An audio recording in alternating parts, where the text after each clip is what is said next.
자, 여러분 안녕하십니까? 부동산 공법 기초이론 오늘이 3주차 강의가 되겠습니다. 자, 원래 3주차 강의는 개발행위 허가 파트부터 들어가야 되는데 지난주에 지구단위 계획에 대한 파트가 아직 안 끝났습니다. 그래서 그걸 살펴봐야 되는데 그거 가기 전에 3주차 오늘의 말에 대해서 한번 먼저 보고 들어가도록 하죠. 자, 오늘 3주차 강의에 보면 자살을 반대로 읽으면 살자이다. 모든 것은 마음먹기에 달려있다. 일체 유심조라고 써있죠. 자, 자살, 죽는다는 뜻이죠. 그걸 반대로 읽으면 무슨 뜻이 된다? 살자.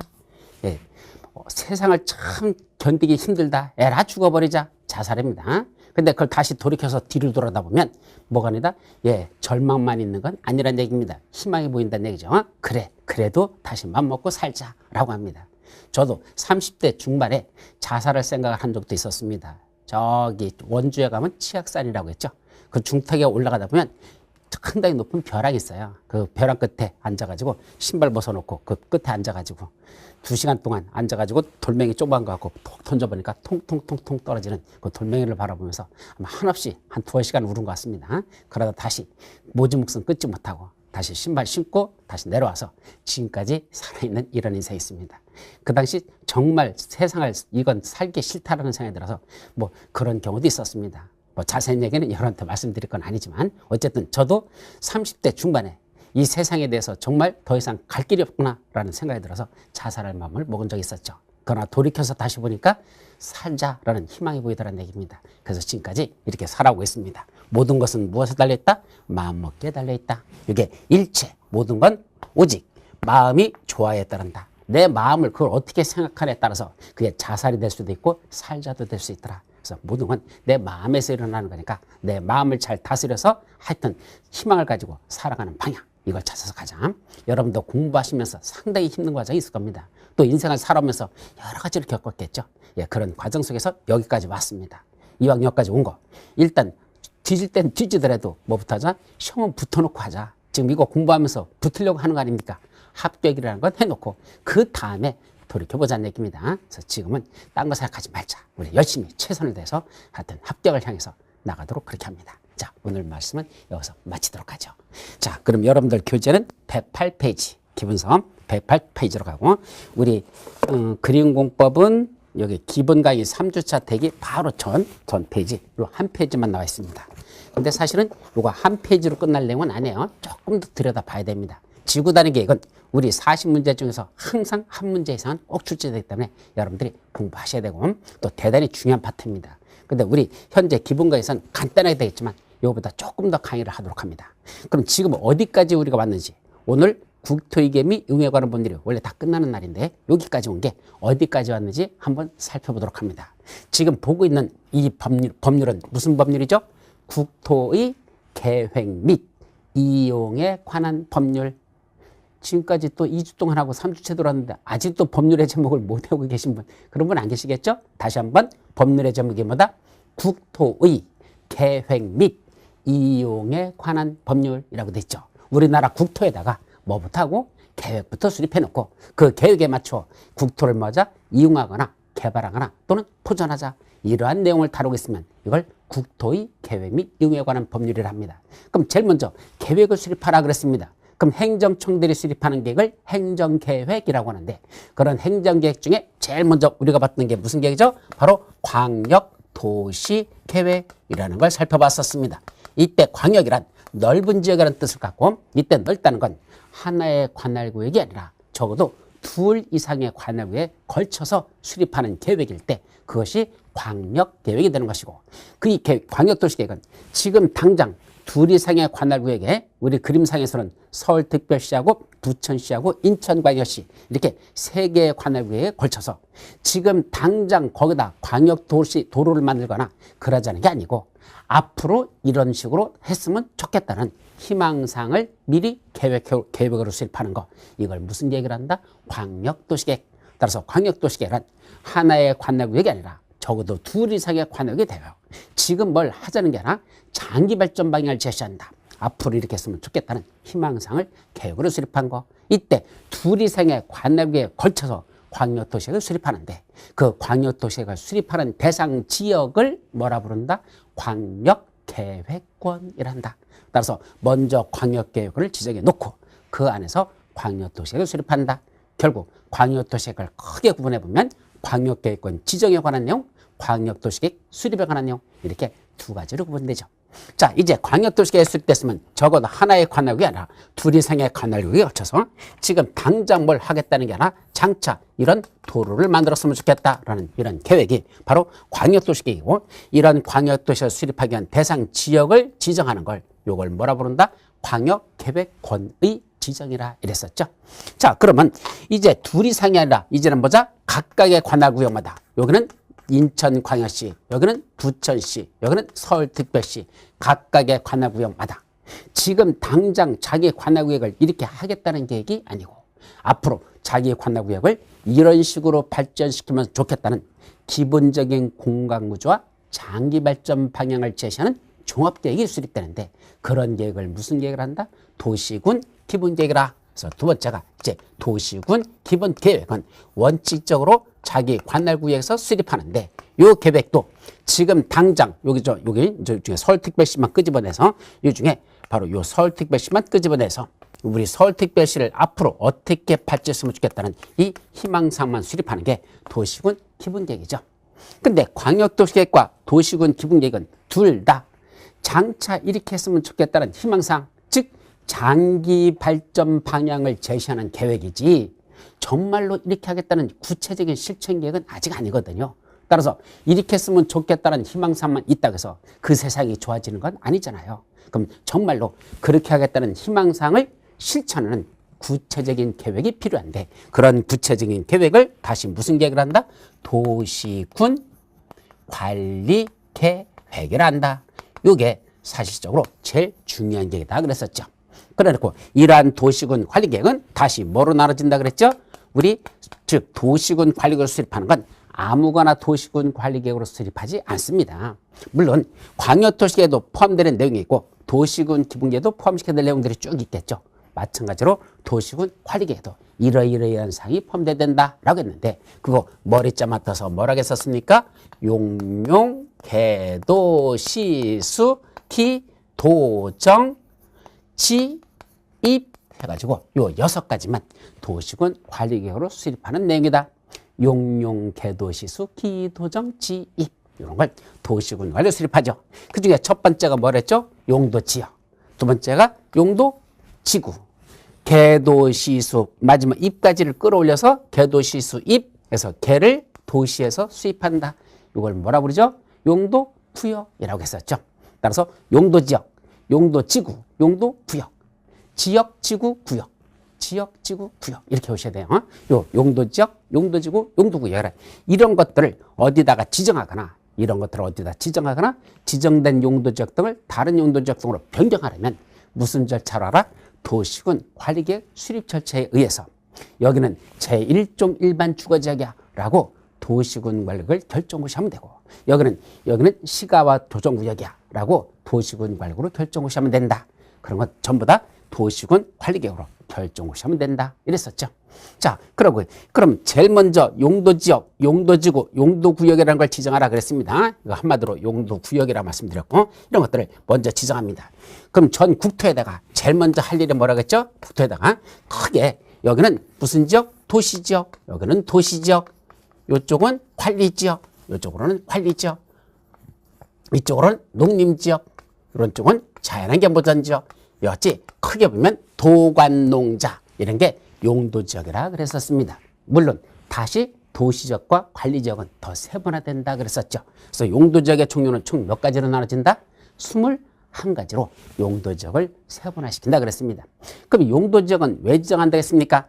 각각의 용도지역마다 토지 이용이 각 용도지역마다 다르게 하게 하고, 그 안에다 건축물을 질 때 그 건축물의 종류라든지 규모 같은 걸 함부로 짓지 못하게 그걸 제한하기 위해서 용도지역이라는 걸 지정한다라고 말씀드렸죠.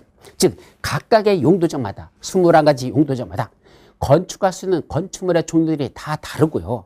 물론 일부는 여기와 공통될 수는 있어요. 그러나 여기서는 이러이러한 건축물을 건축할 수 있고 이러이러한 용도지역에서는 이러이러한 건축물을 건축할 수 있다.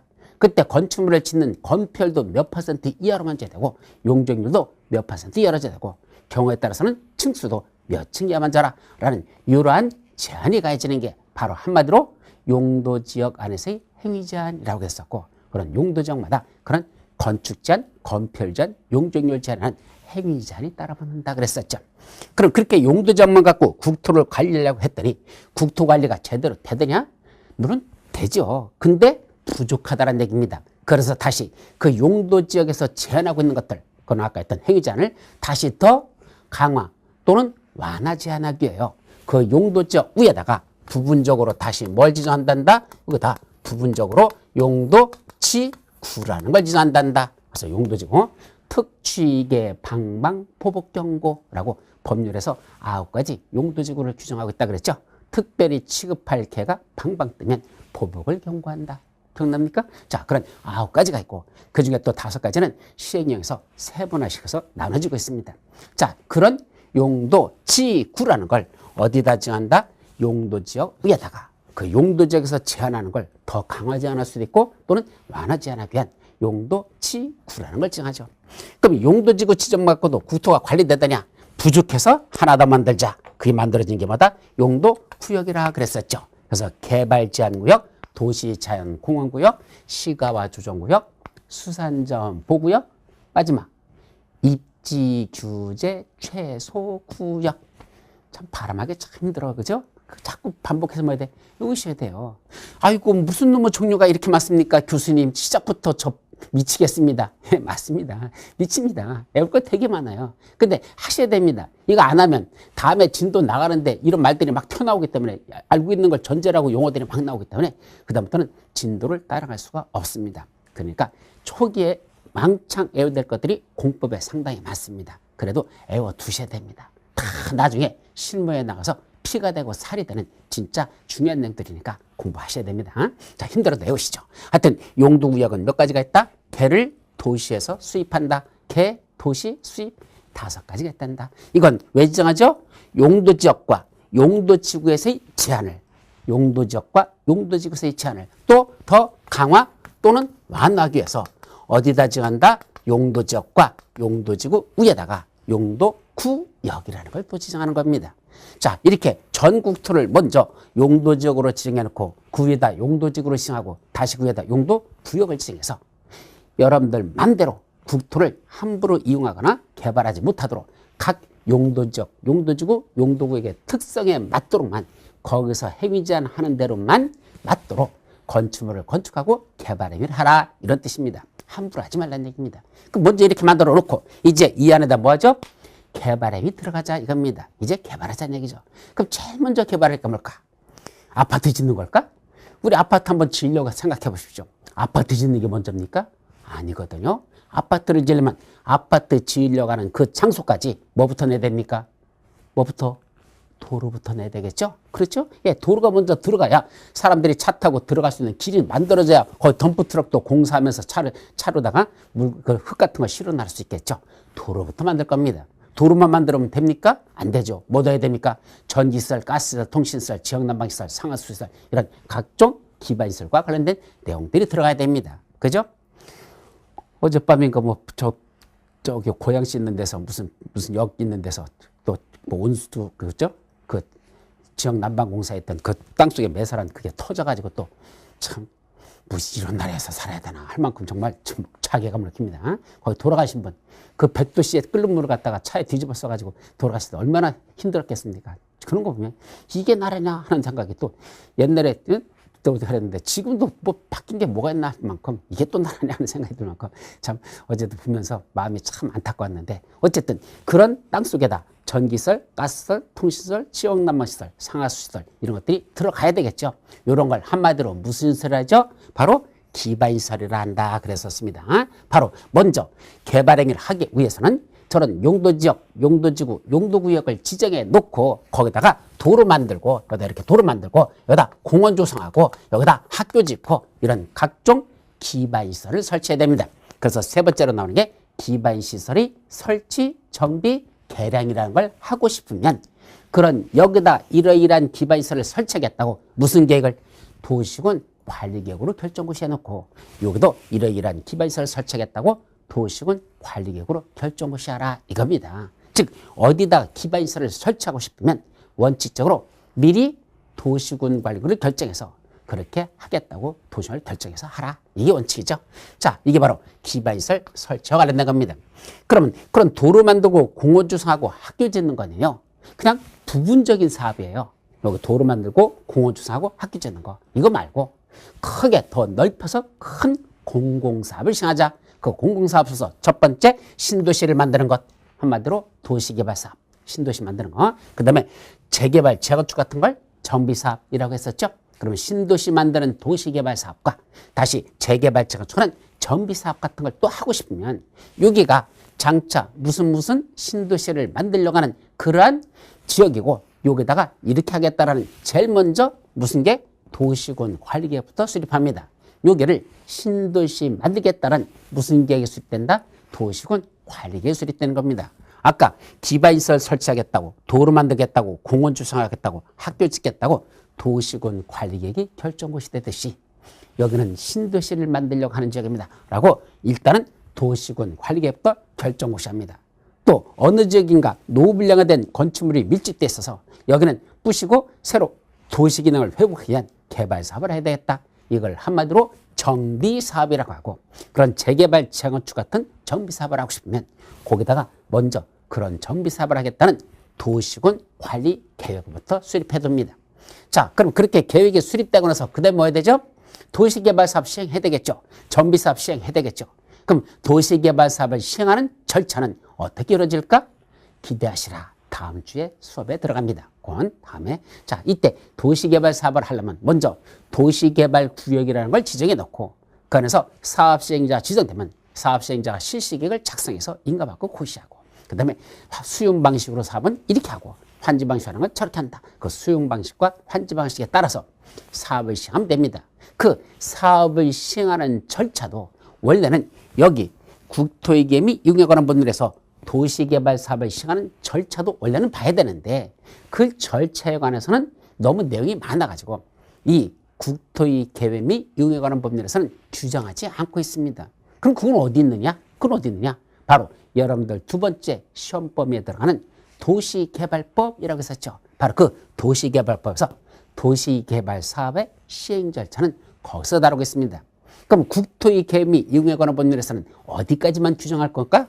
국토위 계획 및 이용에 관한 법률에서는 신도시를 만들겠다는 무슨 계획? 도시군 관리계획을 수립하는 것. 자, 여기가 앞으로 이러이러한 신도시를 만들려고 하는 겁니다. 라는 기본적인 도시군 관리계획을 수립해 두는 것. 거기까지만 국토위 계획 및 이용에 관한 법률에서 하는 것이고 그러면 그 안에서 사업이 시행되는 본격적인 절차 도시개발구역 지정해야 돼요. 개발계획 수립해야 돼요. 등등 이런 내용은 어디서 다루겠다? 그건 도시개발법이란 그 법에서 다루겠다는 얘기입니다. 정비사업도 마찬가지입니다. 여기가 무슨 재개발 사업을 한다? 여기다 무슨 재건축 사업을 하겠다라고 무슨 계획부터 수립해놓고 도시군 관리계획부터 일단 수립해놓고 그럼 그 안에서 재개발 사업은 어떤 절차를 할 것이고 재건축 사업은 어떤 절차에서 할 것인지 그 내용들이 있어야 될 거니까 그 내용은 어디서 다룬다? 그건 도시 및 주거환경 정비법이라는 법에서 그 사업 시행 절차, 정비사업 시행 절차를 거기서 규정하고 있으니까 그걸 보라 이 뜻이죠. 그게 우리 시험범위에 들어가는 세 번째 법률이 되는 겁니다. 이와 같이 국토위 계획 및 이용에 관한 법률에서는 요 기반시설 설치와 관련된 내용만 자세하게 다루고 도시개발사업과 정비사업에 관한 내용은 구체적인 건 이 국토위 계획 및 이용에 관한 법률에서는 다루지 아니하고 그 내용은 각각 도시개발법, 도시 및 주거환경 정비법에서 그 내용을 다룹니다. 그래서 도시개발법하고 도시 및 주거환경 정비법을 뭐라고 부른다? 국토위 계획 및 이용에 관한 법률의 자법이라고 합니다. 자법이라는 뜻이 무슨 뜻이죠? 새끼법이라는 뜻입니다. 아들 자자 썼죠? 아들법이다. 뭐 딸법은 안 되나? 하여튼 자식법이라는 뜻입니다.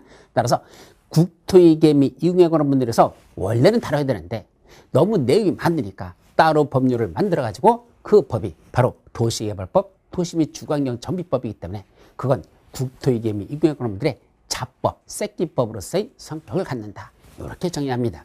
그래서 여기서는 우리 지난주 기반시설에 관련된 것만 살펴봤잖아요. 이 기반시설도 크게 보면 자 용어 정의부터 기반시설이라는 건 사람이 살았는데 꼭 필요한 시설로서 크게 7가지가 있었다. 7가지. 근데 그러한 기반시설을 어디다 설치하고 싶으면, 쉽게 말하면 여기다 도로라는 기반시설을 설치하고 싶으면 그냥 무대부로 도로를 만드는 게 아니고 여기 도로나겠다는 계획부터 수립합니다. 그 도로내겠다는 그 계획을 무슨 계획을 한다? 도시군 관리계획. 그래서 도시군 관리계획, 즉 도로라는 기반시설을 설치하기 위한 도시군 관리계획이 결정 고시되었다. 그럼 그때부터 이걸 기반시설이라고 말하지 아니하고 그때부터는 뭐라고 말하죠? 도시군 계획시설이라고 합니다. 그래서 도시군 계획시설이란 기반시설 중 도시군 관리계획으로 결정된 시설을 말한다 라고 돼 있잖아요. 그래서 기반시설 중에서 도시군 관리로 결정되면 그때부터는 뭐가 된다? 도시군 계획시설. 근데 이 도시군 계획시설은 아직 설치한 게 아닙니다. 그렇게 설치하겠다고 계획만 수립된 거죠. 이 도시군 계획시설은 아직 설치하겠다고 계획만 수립되어 있는 상태입니다. 그럼 실제로 그 계획대로 설치하고 정비하고 개량하는 사업을 시행해야 되잖아. 그 도시군 계획시설을 설치하고 정비하고 개량하는 사업을 무슨 사업을 한다? 도시군 계획시설자에다가 사업자만 붙이면 됩니다. 그래서 도시군 계획시설 사업이란다 이랬었잖아요. 그래서 여러분들 지나가다가 밤중에 도로공사하는 아저씨들 보면 이 추운 날씨에 공사하느라고 고생하시니까 인사드리라 그랬습니다. 뭐라고 인사합니까? 아저씨, 이 추운 날씨에 도로공사 하시라고 고생이 많으시네요. 이거는 부동산공법을 공부하지 아니하신 분들이 하는 인사법입니다. 그럼 부동산공법을 공부했으면 어떻게 인사드리라 그랬습니까? 아저씨, 이 추운 날씨에 도시군 계획 시설 사업을 시행하시라고. 참 효도하기 힘들어요. 도시군 계획 시설 사업을 시행하시라고 고생이 많으십니다 라고 그렇게 인사해야 부동산 공법적인 인사법이 된다라고 말씀드렸죠. 근데 그 도시군 계획 시설 사업은 여기서 이제 기반시설 중에서 도시군 관리구로 결정된 게 도시군 계획 시설이라고 했었고, 이 도시군 계획시설을 설치하고 정비하고 개량하는 사업을 도시군 계획 시설 사업이라고 했었습니다. 그리고 이번에 시험 문제 출제됐던 거죠. 이번에 이 도시군 계획 시설 사업과 도시개발 사업과 정비사업 이 3가지 사업을 합쳐서 뭐라 부른다? 도시군 계획 사업이란다 그랬었죠. 그래서 도시군 계획 사업은 결국 전부 다 도시군 관리계획으로 이렇게 결정된 것들이야. 도시군 관리계획으로 이런 3가지 사업을 하겠다고 결정해 놓고 그걸 시행하는 사업이 도시군 계획 사업이죠. 따라서 도시군 계획 사업에는 몇 가지가 있다? 3가지를 포함한다. 도시군 계획 시설 사업, 도시개발 사업, 정비 사업을 합쳐서 도시군 계획 사업을 한다. 기억나죠? 그렇게 정리하는 게 이번 시험 문제 출제됐던 겁니다. 자, 어쨌든 이 3가지 사업의 공통점은 또 뭡니까? 공적 개발이라 그랬습니다. 공통점, 공적 개발. 물론 공적 개발이 꼭 이것만 있는 건 아니에요. 이때 공적 개발이라는 건 어떤 개인의 이익을 위해서 하는 사업이 아니고 전체 그 지역에 있는 사람들의 공공 이익을 위해서 하는 게 공적 개발이거든요. 그랬더니 이의를 제기합니다. 왜요? 아니 재건축하는 데 가보니까 그 재건축하는 그 아파트 단지에 있는 주민들이 다 이익 보던데요. 그건 그분들의 이익을 위해서 하는 게 아니고 아파트 자체가 노블레가 돼가지고 붕괴 우려가 있기 때문에 만약에 그게 무너져 버리면 어떻게 됩니까? 엄청난 사회적 파장이 일어나죠. 그러니까 그런 노블레 건축물을 철거하고 다시 도시 기능을 회복한다는 공적 목적으로 그 개발하는 거지 거기 있는 아파트 주민들에게 무슨 이익을 주기 위해서 하는 사업은 아니거든요. 다만 주민들이 그런 사업으로 인해서 이익을 본다면 그건 권리가 아니고 반사적 이익으로 봅니다. 그건 그냥 사업이 진행됨으로써 얻어지는 반사적 이익의 성격이지 그걸 그분들의 권리라고 말할 수는 없다는 얘기입니다. 따라서 이런 3가지 사업은 공적 개발에서 이루어지는 것이죠. 그러면 이런 공적 개발이 이제 이루어지고 나면 그다음에 뭐 해야 되죠? 근데 공적 개발 하려고 봤더니 그다음에 할 일이 뭐더냐? 어딘가를 개발하거나 또는 어느 지역인가를 관리하려고 하는데 그 지역만, 그 개발하거나 관리하는 그 지역만 체계적이고 계획적으로 개발 또는 관리하기 위해서 그 지구 안에서만 수립되는 계획이었는데 그걸 무슨 계획을 한다? 지구 단위 계획을 한다. 그게 지구 단위 계획입니다. 자, 서울특별시 전체를 개발한다는 건 있을 수 없죠. 만약에 서울특별시 전체를 개발하려면 어떻게 되죠? 서울특별시 시민 여러분, 천만 명의 시민 여러분, 전부 다 보따리 싸고 여기 좀 나가주십시오. 서울특별시 전체를 제가 개발하겠습니다. 만약에 그런 서울특별시장이 나온다면 그건 네로 황제일 겁니다. 로마시를 전체를 불태워버리고 다시 로마를 건설하겠다라는 야심찬 계획을 세운 그런 인간에 지나지 않죠. 그건 제정신 아니죠. 그럼 서울특별시 1000만 명 다 나가라면 이 1000만 명이 어디 갑니까? 그게 그죠? 동해바다로 더 빠지러 갑니까? 갈 지역이 없죠. 그래서 전체를 개발한다는 건 불가능하다는 얘기입니다. 그럼 어떻게 개발하죠? 부분 개발이 이루어질 수밖에 없습니다. 예를 들면 서울특별시 마곡지구만 개발하겠다. 또는 그 마곡지구만 하나의 단위로 묶어서 거기서만 개발하겠다는 계획이 수립되는데 그런 계획을 뭐란다? 마곡지구를 하나의 단위로 해서 수립하는 계획이다. 지구 단위 계획이라는 게 수립된다는 뜻이죠. 그래서 지구 단위 계획은 자기 관할구역 전부에서는 수립되지 않는다. 그 관할구역의 일부에 대해서만 지구 단위가 수립된다는 것, 용어정에서 나왔던 말입니다. 그래서 이제 남은 건 도시개발사업과 정비사업에 관한 구체적인 내용은 이 국토위계 및 이용에 관한 분들은 다루지 않으니까 건너뛴 거고, 이제 나오는 게 뭐다? 바로 요 지구 단위 계획과 관련된 내용이 지금 시간에 이제 들어가는 절차다. 이제 여기까지 우리가 보고 있는 겁니다. 요 입지규제 최소구역은 이미 어디서 살펴봤어요? 용도구역 할 때, 개도시 수입할 때 여기서 살펴봤으니까 이제 마지막 도시군 관리구를 수립하는 내용으로서 지구 단위 계획이라는 걸 살펴본다. 그럼 이 지구 단위 계획도 둘로 나눠져요. 좀 전에 서울특별시 전체를 개발하는 게 아니라 그랬죠. 예를 들면 마곡지구만 개발하자 또는 위례지구만 개발하자 이렇게 되면 또는 그런 식으로 어느 특정 지역만 개발하려면 어디다가 그런 지구 단위 계획을 수립할 것인지 서울특별시 중에 마곡지구가 구체적으로 어디서 어딘지 그 구역을 정해야 될 거 아닙니까? 그걸 뭐라 부른다? 지구 단위 계획을 수립하기 위한 구역해서 그걸 지구 단위 계획 구역이라고 표현합니다. 따라서 지구 단위 계획 구역이란 지구 단위 계획을 수립하기 위한 대상 지역을 말한다.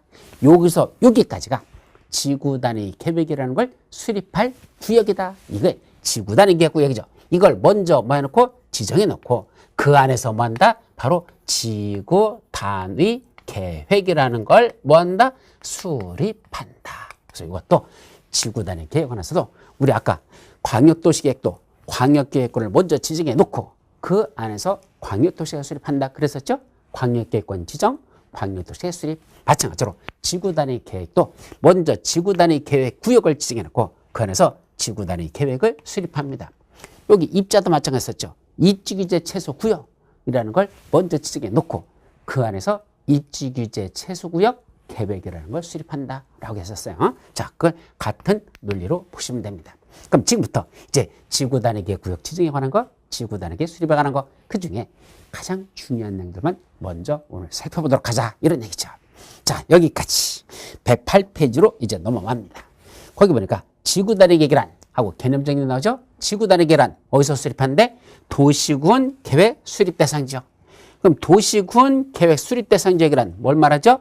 도시군 기본 계획과 도시군 관리 계획 두 가지 계획을 합쳐서 무슨 계획을 한다? 이걸 도시군 계획이라 한다라고 우리 용어정에서 했던 거 기억이 나셔야 됩니다. 그래서 도시군 계획은 도시군 기본 계획과 도시군 관리 계획으로 구분된다. 기억나죠? 그리고 이 도시군은 계획은 원칙적으로 어디서 수립한다? 자기 관할구역 안에서. 광역도시계획은 항상 둘 이상의 관할구역 전부 또는 일부에서 수립하고 도시군 계획은 원칙적으로 자기 관할에서 수립합니다. 물론 그렇다고 해서 도시군 계획이 반드시 자기 관할구역 안에서만 수립해야 된다. 틀려요.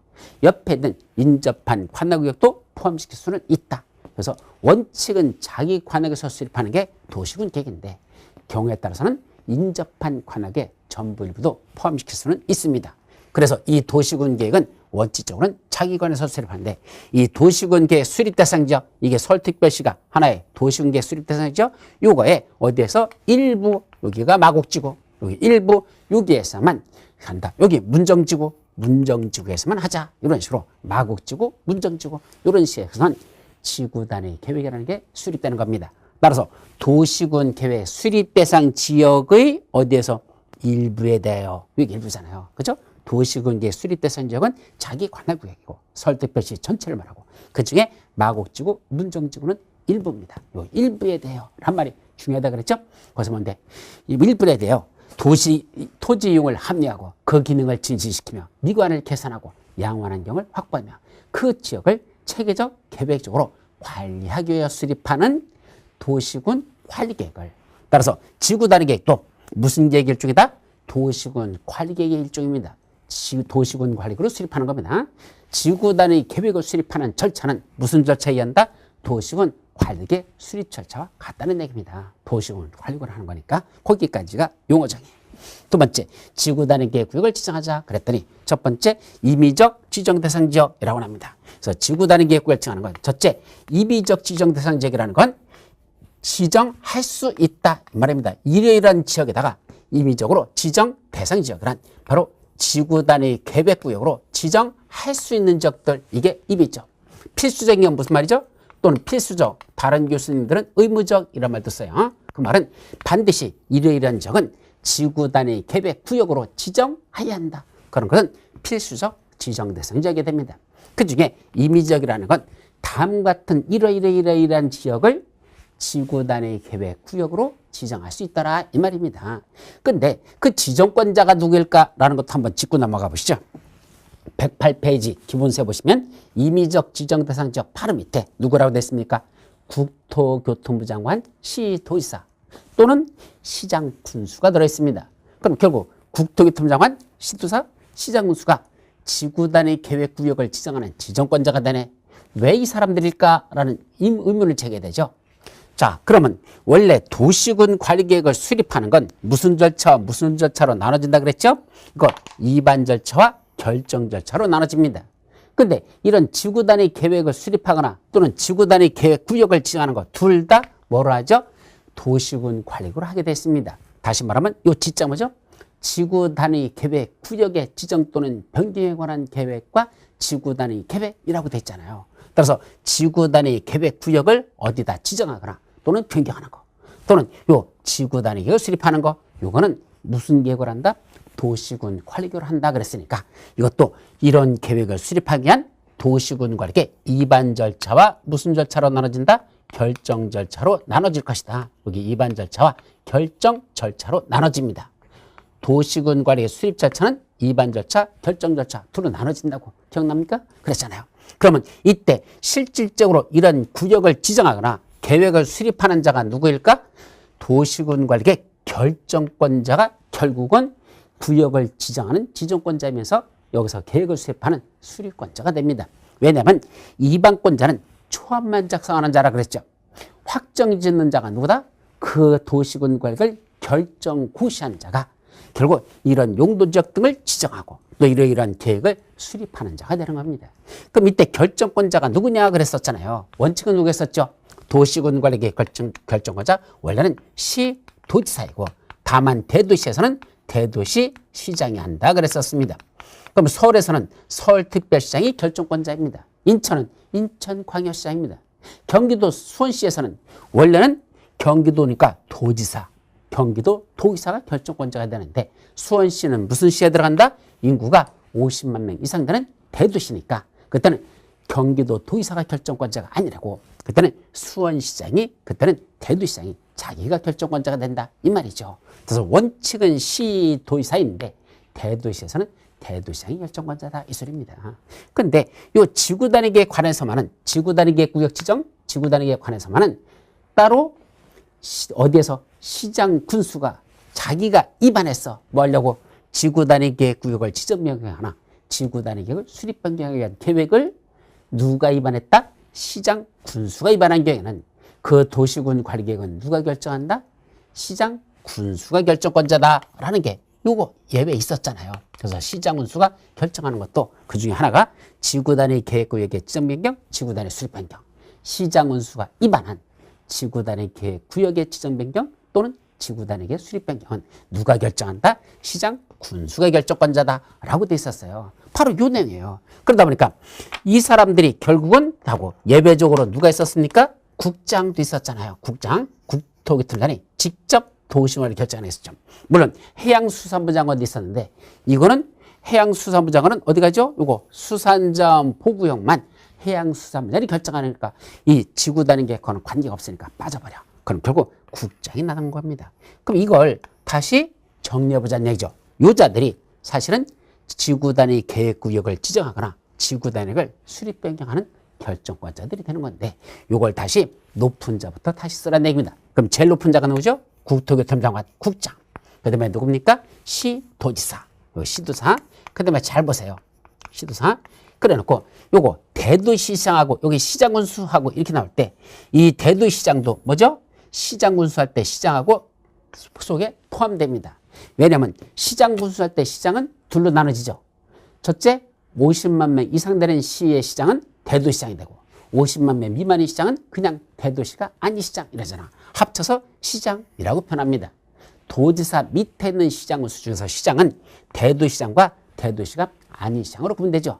따라서 여기다 같이 열거했었을 때는 대도시장은 따로 쓸 필요가 없습니다. 어디에 포함되니까 시장군수 할 때 시장 속에 들어있으니까 그때 이 대도시장은 여기다 집어넣기 때문이지 이걸 빼버리는 게 아니야. 이 속에 들어간 거야. 따라서 대도시장을 포함한 대도시가 아닌 시장하고 합쳐서 시장군수 이 자들이 지구 단위 계획구역을 지정 변경하거나 지구 단위 수립 변경하는 결정권자가 되는 겁니다. 그래서 결국 국장, 시도사, 시장군수는 이란 말이 그래서 들어갔다는 걸 여러분들이 정리하도록 합니다. 그 자들은 다음에 어느 하나에 해당하는 지역에 대해서 뭐 한답니까? 그 지역의 전부 또는 일부에 대해서 뭘 지정할 수 있대? 도시군 관리계획으로 지구 단위 계획구역으로 지정할 수 있다. 일단 여기까지. 자, 그 중에 밑에 용도지구, 도시개발구역, 정비구역, 택지개발지구, 대수항사업지구, 산업단지와 준산업단지, 관광단지와 관광특구 이런 1, 2, 3, 4, 5, 6, 7에 머리자만 한번 따보시면 무슨 말이 나오죠? 용도, 정택, 태산관 이런 지역이 나오죠. 다시 한번 용도, 정택, 태산관 우리 이제 자료에 보시면 그게 나와요. 용도, 정택, 태산관이라는 그 7개만 7번까지만 먼저 기억해요. 그래서 1번이 용도지구. 자, 시험 문제에서는요. 용도지구로 지정된 지역은 무슨 용도지구로 지정된 지역은 거기는 뭐 할 수 있다? 지구 단위 계획구역으로 지정할 수 있다. 그러면 용도지구를 이렇게 시험 문제를 내지 않고 우리 용도지구는 법률에서 몇 가지가 있다 그랬죠? 9가지가 있다 그랬습니다. 다시 한번 특취계, 방방, 보복, 경고 있었잖아. 그게 용도지구잖아요. 그럼 예를 들면 제일 많은 게 취락지구. 특취계 할 때 취락지구. 자, 취락지구는 이런 도시가 형성된 안에 있는 주상공업 지역에 있는 게 아니고 보통 녹지지역이나 관농자 지역 같은 시골 지역에서 또는 그린벨트 안에다가 취락지구라는 게 지정되죠. 저 시골에 있는 동네가 취락지구입니다. 그럼 이런 취락지구로 지정된 그런 지역이 하나의 용도지구인 것이고 그런 취락지구로 지정된 용도지구의 전부 또는 일부를 지구 단위 계획구역으로 지정해서 그래서 무슨 계획을 수립할까? 지구 단위 계획을 수립합니다. 그래서 이 취락지구를 체계적이고 계획적으로 개발 관리하기 위해서 무슨 계획이 수립된다? 지구 단위 계획을 수립합니다. 그래서 그런 지구 단위 계획을 수립하기 위한 지구 단위 계획 구역으로 지정할 수 있다 이 말입니다. 따라서 용도지구라고 시험 문제를 냈고 실제로 시험 문제가 뭐로 나왔더냐? 취락지구의 전부 또는 일부에 대하여 지구 단위 계획 구역으로 지정할 수 있다. 맞는 문장이나 틀린 문장이나 이렇게 냈었죠. 그랬더니 아무리 봐도 교수님 취자는 들어있지 않는데요. 용도, 정택, 태산관에 취자는 없는데요. 없긴 왜 없습니까? 용자에 들어있죠. 용도지구 속에 다시 취락지구가 들어있는 겁니다. 그래서 제가 용도지역과 용도지구와 용도구역의 종류를 암기하라고 하는 이유가 시험 문제가 그렇게 응용해서 내버려요. 그냥 용도지구라고 내지 않고 용도지구 중에 하나인 취락지구라고 바꿔서 시험 문제를 내버린다는 얘기죠. 그럼 취락지구는 용도지구 중에 하나구나. 그래서 이건 용도지구의 전부 또는 일부를 지구 단위로 지정할 수 있다는 그 말과 같은 뜻이구나 라는 걸 새겨드려야지 이게 문제가 풀리는 거지. 그냥 그 단순하게 용도지구 이것만 외워서는 안 되는 겁니다. 용도지구에는 9가지가 있다. 또 생각이 떠올라야 되기 때문에 암기하셔야 된다. 이런 말이죠. 아셨죠? 자, 어쨌든 용도지구의 전부 또는 일부를 지구 단위로 지정할 수 있답니다. 그 중에 예를 들면 취락지구로 지정되는 지역 있잖아. 그게 취락지구 전부 또는 그 일부를 지구 단위로 지정해서 곧 체계적이고 계획적으로 개발 관리하자 이 뜻이죠. 또 두 번째 정비구역, 도시개발구역. 세 번째 정비구역. 예, 도시개발구역도 신도시를 만들려고 하잖아. 그럼 체계적이고 계획적으로 개발 관리할 필요가 있죠. 당연히 그런데도 지구 단위 계획으로 증가할 수 있는 것이고 정비구역으로 증된 지역도 재개발, 재건축하기 위한 구역도 거기도 지구 단위로 증가할 수 있다는 얘기입니다. 그래서 전부 다 1, 2, 3, 4, 5, 6, 7의 내용은 다 무슨 뜻을 갖죠? 용도, 정택, 태산관 이렇게 해오셔요. 하나씩 못 외워 이거. 용도, 정택, 태산관하고 물론 그 하나하나가 무슨 말인지는 또 이해, 또 암기를 하셔야 되겠죠. 그런데 이런 지역에 전부 또는 일부는 전부 다 뭐 하려는 지역이니까 체계적이고 계획적인 개발 관리가 필요한 지역이니까 이런 데는 지구 단위 계획구역으로 정해서 지구 단위 계획을 수립해서 그 지구 단위대로 개발하거나 관리하자 이러자는 얘기입니다. 그리고 이제 8번에 가보니까 개발제한구역, 도시자연공원구역, 시가와 주정구역 또는 공원에서 해제되는 구역. 그러면 개도시공, 이것도 머리자 많다. 개도시공에서 뭐 되는죠? 해제되는 지역. 거기도 전부 또는 일부로 해제되는 지역을 거기를 뭐로 정한다? 지구 단위 계획으로 지정할 수 있답니다. 또 녹지 지역을 뭐라고 할 건데? 주거지역, 상업지역, 공업지역으로 변경한답니다. 녹지 지역 하면 도시 지역 중에서 개발되는 지역입니까? 보존하는 지역입니까? 보존하는 지역이죠. 그래서 도시 지역 중에서 보존하려고 만들어놨던 녹지 지역을 요번에 그걸 풀어가지고 주거지역, 상업지역 또는 공업지역으로 변경한대요. 그럼 주상공 하면 뭐 하는 지역? 개발되는 지역이라고 말씀드렸잖아. 따라서 도시 지역 중에서 보존하고 지정했던 녹지 지역을 요번에 풀어가지고 주거지역, 상업지역, 공업지역으로 변경한다면 이제 뭐 하자는 얘기야? 개발하자는 뜻이잖아. 그럼 함부로 개발하면 무슨 개발밖에 안 된다? 난개발밖에 안 되거든요. 따라서 그 해제되는 구역을 다시 그렇게 변경되는 구역을 체계적이고 계획적으로 개발 관리하기 위하여 거기를 뭐로 정한다? 지구 단위 계획 구역으로 지정할 수 있다라 이런 뜻입니다. 결국 1번부터 8번까지를 가만히 들여다보면 무슨 뜻이죠? 전부 다 개발하고자 하는 지역들의 성격을 갖습니다. 그럼 개발하는 지역에서는 함부로 그 개발하는 사람 맘대로 개발하면 무슨 개발된다? 난개발밖에 오지 않기 때문에 거기를 체계적이고 계획적으로 개발하려면 먼저 지구 단위 계획 구역을 지정해놓고 거기서 무슨 계획을 수립해서 지구 단위 계획이라는 걸 수립해서 그 계획에 따라서만 개발하고 관리한다면 거기는 체계적인 개발 관리가 되더라 이 뜻입니다. 그게 지구 단위 계획 구역을 지정하는 목적이 되는 것이죠. 자, 그 밖에 9번, 10번, 11번까지 있는데 그거는 나중에 간단히 보도록 합니다. 일단은 거기까지만 먼저 기억하죠. 자, 두 번째, 필수적 지정 대상 지역. 그때 필수적이라는 건 반드시 해야 된다 그랬었죠? 그거는 시험 문제 이것도 출제 참 많이 됐던 겁니다. 그거는 109페이지 맨 밑에 보면 원래 동그라미 1번, 동그라미 2번 해놨고 동그라미 2번이 가나 해서 두 가지로 나눠집니다. 그럼 결국은 1번하고 2번에 가, 2번에 나 해가지고 세 가지가 반드시 지구 단위 계획 구역으로 지정해야 되는 대상 지역이 됩니다. 그 중에 첫 번째, 정비구역 또는 택지개발지구에서 뭐가 끝나고 사업이 시행되는 사업이 끝나는 거. 그러니까 도시개발, 다시 정비사업하고 택지개발 사업이 끝나고 나서 그 다음에 몇 년이 지났다? 10년이 지나면 거기는 반드시 지구 단위 계획 구역으로 지정하여야 한다라고 정의합니다. 가만히 있어봐. 왜 정비구역과 택지개발지구에서 사업이 끝나고 나면 거기는 반드시 지구 단위 구역으로 지정해야 될까? 자, 정비사업이 뭐라 그랬죠? 재개발 또는 재건축 같은 사업. 그럼 재개발, 재건축이 끝났다는 얘기는 거기를 다시 건물들이 건물이 들어찼다는 얘기입니다. 그죠? 택지개발 사업이 끝났다? 아파트 단지 어떻게 다 들어왔다는 얘기입니다. 자, 그래 놓고 몇 년이 지났어? 10년. 우리 부동산 공법에서 10년이라는 세월은 무슨 의미를 가질까? 이 10년이라는 세월의 의미는 어떠한 건축물이 노후불량화가 시작되는 시점으로 봅니다.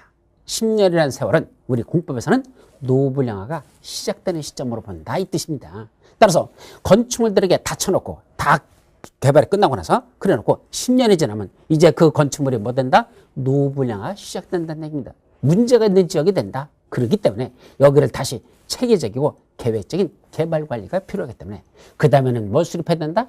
다시 지구 단위 계획 구역으로 정해서 지구 단위를 수립해야 된다. 이런 뜻을 갖죠. 그래서 정비구역과 택지개발지구입니다.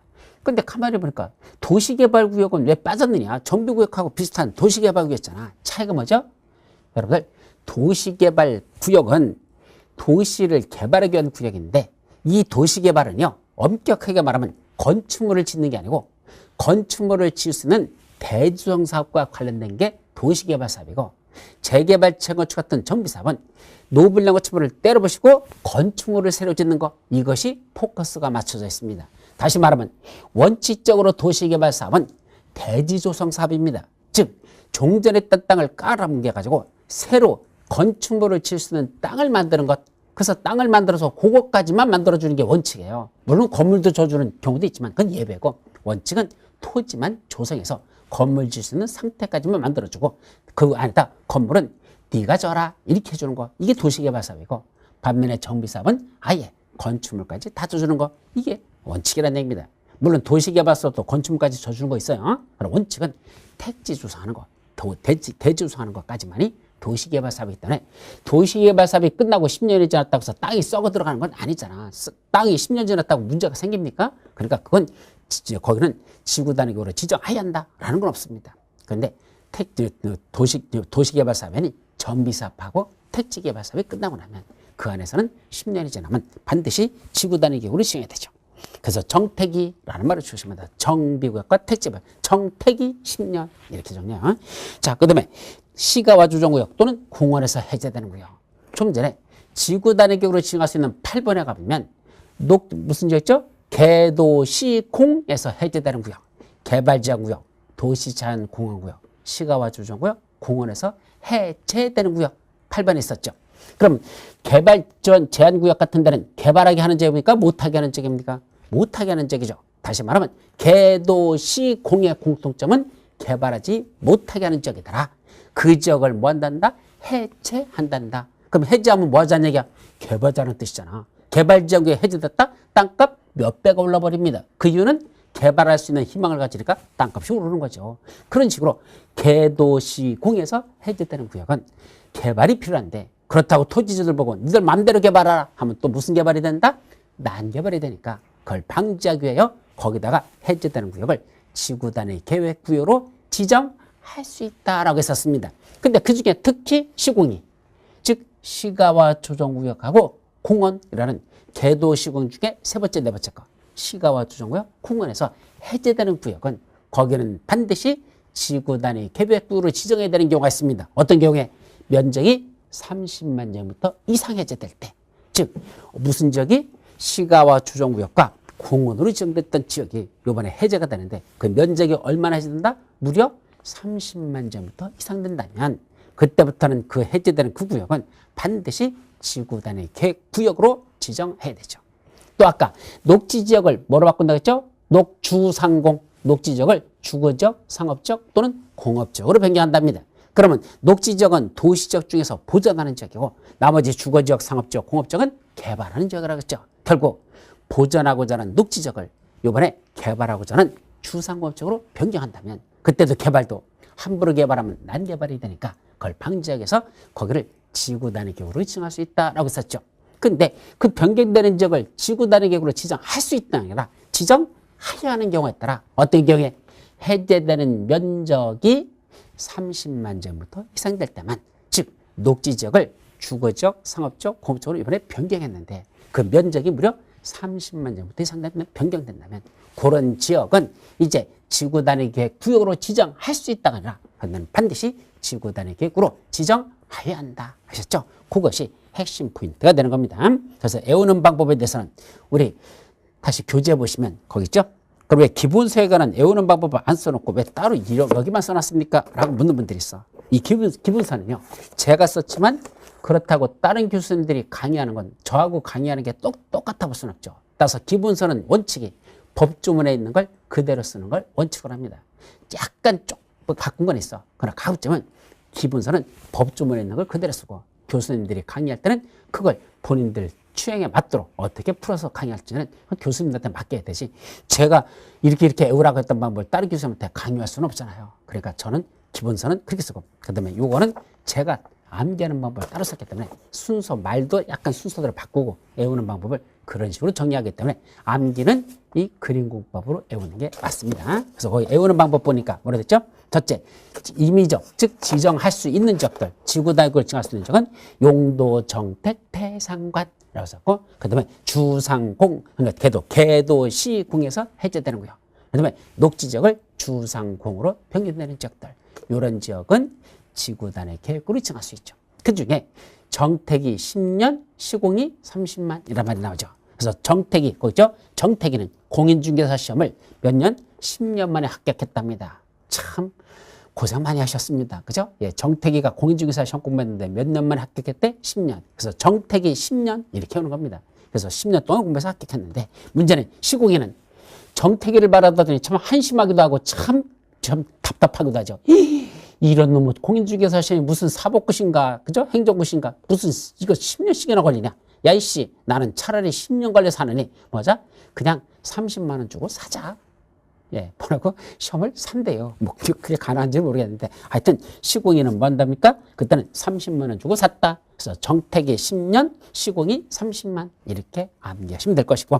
그 다음에 녹지 지역이 주상우절 변경한다. 그래서 녹지를 뭐로 바꿔서 주상공으로 무단 변경해버리면 벌금 얼마 냅니까? 30만 원 내게 됐습니다. 그래서 녹지 지역을 무단 변경해가지고 주상공으로 변경해버리면 벌금 얼마 낸다? 30만 원 내야 된다. 그래서 이런 숫자 외우는 게 참 힘들잖아요. 그러니까 여러분들 이런 식으로 숫자를 외우려고 노력해 주시기 바랍니다. 자, 거기까지. 그 다음 페이지 보시면 도시적 외지역에서 지정 대상 지역이라고 합니다. 어디만 있는 게 아니라 도시적만이 아니라 도시적 외지역에서만 지구 단위 계획으로 칭할 수 있는 지역들 해가지고 적어도 100분의 50이 계획관리지역에 속하고 그밖에 나머지가 어떤 지역에 속하면 그 안에서 면적이 얼마 이상 되면 뭐 지구 단위 계획으로 칭할 수 있다라는 것들이 옆에 쭉 나오는데 아직은 거기까지는 외우지 않습니다. 그것들은 다 심화 과정에서 공부할 테니까 일단은 넘어가도록 하죠. 자, 그래서 113페이지로 넘어가면 지구 단위 계획의 수립이란 말이 나옵니다.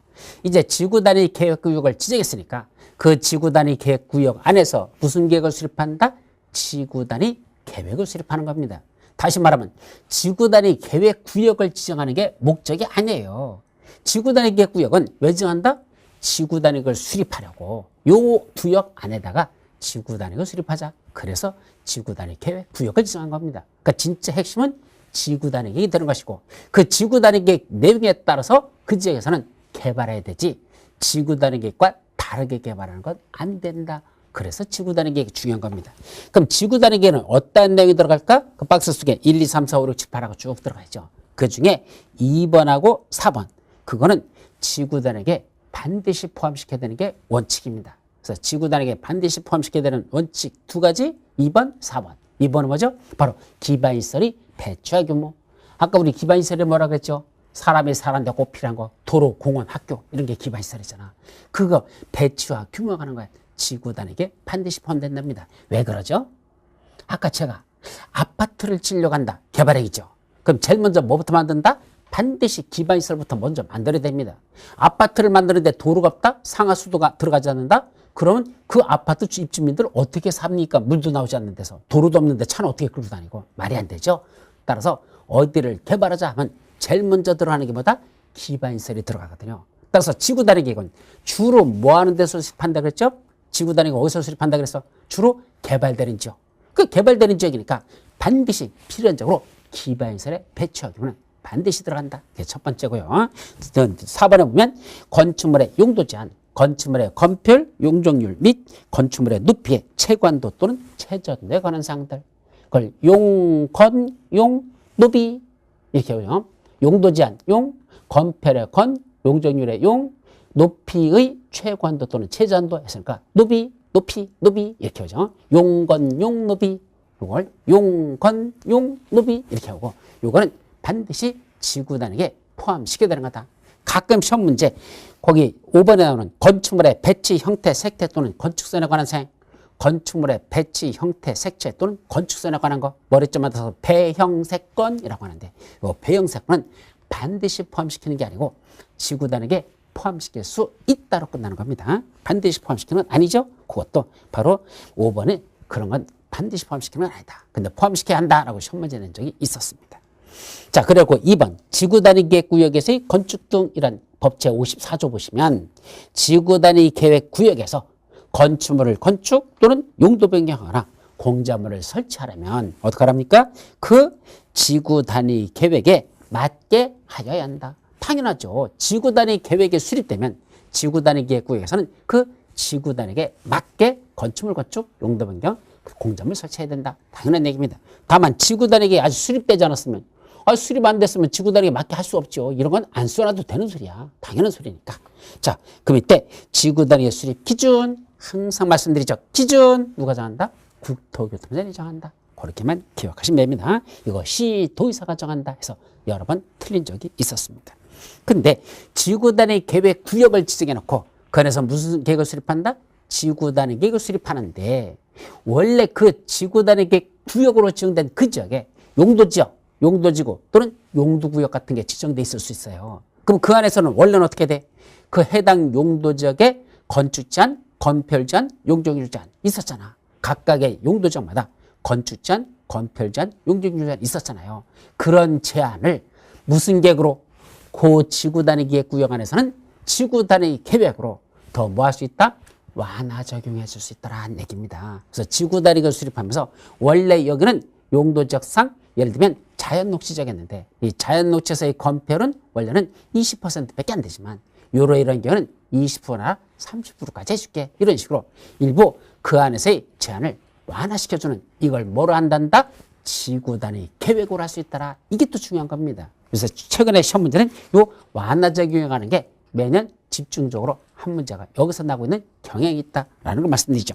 그때 완화할 수 있는 것들은 그 다음 페이지 보면 국토위계 및 이구에 관한 법률, 건축법, 그다음에 도로법, 건축법, 주차장법 등등 이런 몇 군데서 완화 적용할 수 있는 것들이 있습니다. 그래서 구체적으로는 114페이지 보시면 도시적 내에서 완화 적용하는 것들 쭈루룩 요번에 시험 문제가 거기서 났었죠.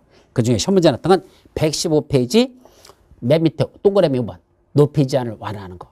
요 높이 제한 완화를 높이를 지구단 도시지역에 개발진행지구라는 용도지구를 지정하고 도시지역이란 용도지역 위에다가 개발진행지구라는 용도지구를 지정하고 그 해당 지구를 지구단위 계획 구역으로 지정할 경우 우리 아까 용도지구의 전부 또는 일부도 지구단위 기구로 지정할 수 있다 그랬죠. 근데 그 개발진행지구라는 용도지구를 이번에 뭐로 정했다? 지구단위 계획 구역으로 지정하면 그 안에서는 높이를 최대 120%까지. 그럼 원래 거기 높이가 100m까지 칠 수 있다 하면 몇 미터야? 120%니까.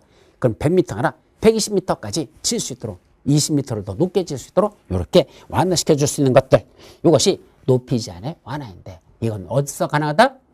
도시적 내에서만 가능합니다. 근데 시험 문제에서는 도시적 외의 지역에서 이걸 완화 적용할 수 있다 해서 틀린 문장으로 났던 겁니다. 이건 도시적 내에서만 높이 제한을 완화하지 도시적 외의 지역에서는 높이 제한 완화가 없습니다. 아셨죠? 그런 게 실제로 시험 문제 났었다. 그리고 최근에 가장 시험 문제 많이 났던 건 115페이지 맨 마지막 거. 맨 마지막 거. 지구단위 계획구역으로 지정됐죠. 그 안에 뭐 하는 게 따라 다음 페이지 보시면 크게 두 가지만. 한옥마을을 보존하려고 한다. 거기가 한옥마을이 있는데 그걸 보존하려고 한다. 또는 차 없는 거리를 조성하거나 또는 거기다 차량의 출입이 금지된 그런 지역들이 있습니다. 그럼 자동차 같은 게 들어오지 않는 지역은 건축물 지을 때 반드시 주차장을 필요로 합니까? 주차장 없어도 됩니까? 없어도 되죠. 자동차가 못 들어오는데 차 없는 거리인데 주차장이 무슨 필요가 있습니까? 따라서 건축물을 지을 때 주차장법에 따른 주차장 설치 기준을 완화할 수 있답니다. 이때 완화한다는 건 주차장 확보 안 해도 된다는 얘기입니다. 얼마나? 한 대도 확보 안 해도 돼. 그게 100%까지 완화할 수 있다. 요 주차장 설치 기준을 100%까지 완화할 수 있다는 게 이게 시험 문제에서 상당히 여러 번 났었다는 걸 말씀드리죠.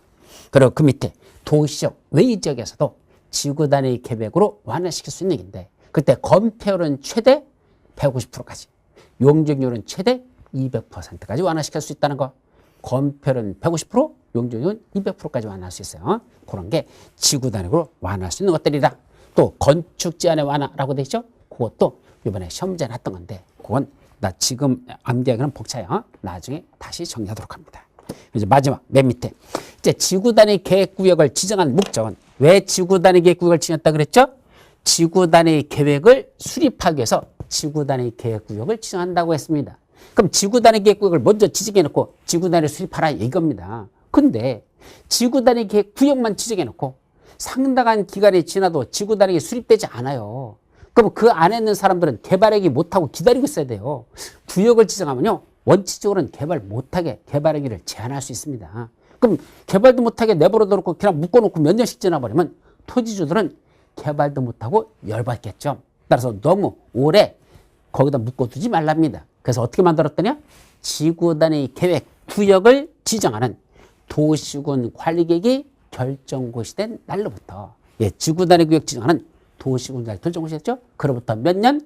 3년 이내에 요 지구 단위 계획을 수립하는 도시군 관리계획이 결정고시 되지 아니하면, 쉽게 말하면 지구 단위 계획 구역 지정해 놓고 3년 이내에 지구 단위 수립 안 하면 이 말이에요. 그럼 어떤 효과? 그 3년이 되는 날의 다음 날에, 요놈은 또 다음 날이 또 중요합니다. 다음 날에 뭐 한답니까? 그 지구 단위 계획 구역 지정했던 그 도시군 관리계획 결정했던 건 그건 효력을 잃는다. 더 이상 거기는 지구 단위 계획 구역이 아니다 이 말입니다. 그거 하나고 또 하나 있어. 자, 이제 지구 단위 계획 구역이 지정됐고 지구 단위 계획을 수립하는데, 이제 구역을 지정하고 계획은 3년 내에 수립을 했어요. 근데 왜 수립했죠? 주민들이 이반 제한을 했습니다. 우리 도시군 관리 이반을 제한할 수 있는 거 있었죠. 그죠? 그 제한할 수 있는 것 중에 뭐 하는 게 있었죠? 지구 단위 계획 구역 지정 변경, 지구 단위 수립 변경 해달라고 주민들이 이반을 제한할 수 있는 게 있었죠. 그때 지구 단위 계획 구역은 지정했는데 그 안에서 이 지구 단위를 수립해야 되는데 주민들이 이렇게 수립해 주세요라고 도시군 관리계획 이반을 제한을 했다는 얘기입니다. 그래서 지구 단위 수립이 됐다는 얘기입니다. 그 주민들 이반 제한에 따라서 지구 단위가 수립됐습니다. 근데 그 지구 단위 계획 속에 개발에 관련된 내용이 있고 그건 인허가를 받고 사업이나 공사에 착수해야 될 그런 내용들이 들어있었거든. 근데 이 지구 단위 계획이 수립고시 된 날로부터 몇 년? 5년 이내에, 그건 3년이 아니고 5년 이내에 뭘 하지 않습니까? 바로 그 인허가 등을 받고 사업이나 공사에 착수하지 아니하더라. 그럼 또 어떤 효과? 그 5년이 되는 날의 다음 날, 요 지구 단위 계획 수립했던 그 도시군 관리계획 결정은 또 효력을 잃는다라고 됐습니다. 근데 사람들은 효력이 잃었다는 사실을 모르잖아. 누가 3년 지났다, 5년 지났다 모르잖아요. 그래서 그 사실을 고시하랍니다. 그때 국토교통부장은 관부에다 고시하고 시도사나 시장소는 공부에다가 고시해야 된다라는 여기까지만 여러분들이 지금 정리해야 될 내용이 되겠습니다.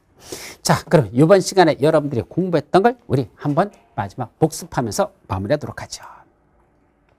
자, 여기 가서 요것만, 요게 핵심이죠. 자, 지금까지 강의했던 것들은 여기 빠진 것도 있어요. 그럼 그 정도는 여러분들이 정리를 해 두셔야 됩니다. 자, 첫 번째, 지구 단위 계획 구역을 먼저 지정하고, 잠깐 이동시켰다. 이거죠? 먼저 뭘 지정한다? 지구 단위 계획 구역을 지정해 놓고 그 안에서 뭐 한다겠죠? 지구 단위 계획 수립하자. 지구 단위 계획 구역 지정, 지구 단위 계획 수립, 이렇게 둘로 나누라 그랬죠. 그럼 지구 단위 계획으로 지정할 수 있다라는 게 있어요. 여기 지정해야 한다가 있고 지정할 수 있는데 원래 할 수 있는 적은 용도, 정택, 배산관 이렇게 했죠. 그래서 용도, 정택, 배산관이라는 지역의 전부 또는 일부를, 그 지역의 전부 또는 그 지역 일부를 뭐한데 지구 단위 계획 구역으로 지정할 수 있다. 두 번째는 개도 시공에서 해제되는 지역. 그래서 개발지향구역, 도시자원공원구역, 시가와 조정 공원에서 해제되는 구역도 지정할 수 있다. 이건 지정이 아니라 해제예요. 그리고 세 번째는 녹지지역을 뭐로 바꾼대? 주상공으로 바꾼답니다. 여기 도시지역 안에 있는 녹지지역을 이번에 주거지역, 상업지역 또는 공업지역으로 변경한답니다.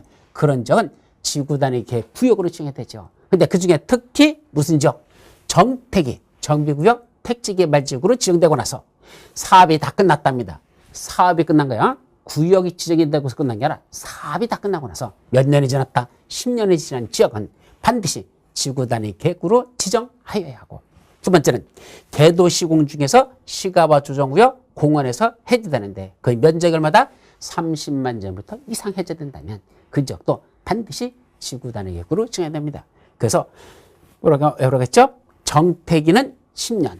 정택이는 공인중개사 시험 보는데 10년 걸려서 합격했다 그랬습니다. 그걸 본 시공인은 차라리 30만 원 주고 샀다. 그래서 정택이 10년, 시공이 30만.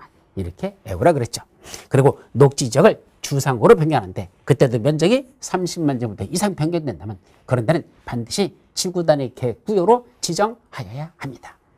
자, 그리고 반드시 지구 단위에 포함시켜야 되는 내용, 바로 기반시설의 배치와 규모, 건축물의 용도 제한, 건축물의 건폐율 또는 용적률, 건축물 높이의 최고한도 또는 최저한도에 관한 사항은 지구 단위에 반드시 포함시켜야 된다. 그래서 용건용 노비는 지구 단위에 반드시 포함시킬 내용이라고 했었죠. 자, 그래놓고 여기 지구 단위 계획 구역이 결정고시 됐습니다. 그로부터 몇 년? 3년 이내에 뭐 하지 않았어?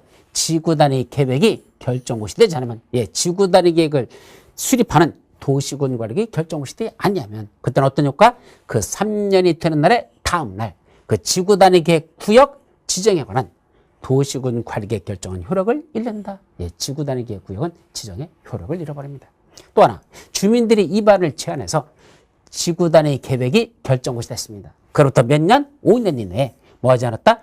인허가 등을 받고 그 지구 단위 계획대로 사업이나 공사에 착수하지 아니하면, 그때도 5년이 된 날의 다음 날, 그 지구 단위 계획, 이때 수립했던 지구 단위 계획이죠? 그 계획은 효력을 잃어버린다는 것. 여기까지가 가장 핵심적인 기본 내용으로 정리하시기 바랍니다. 자, 그래놓고 이제 개발과 관련된 내용들, 이건 공적 개발은 아니고 사적 개발 행위로 들어간대. 그건 다음 시간부터 살펴보도록 하죠.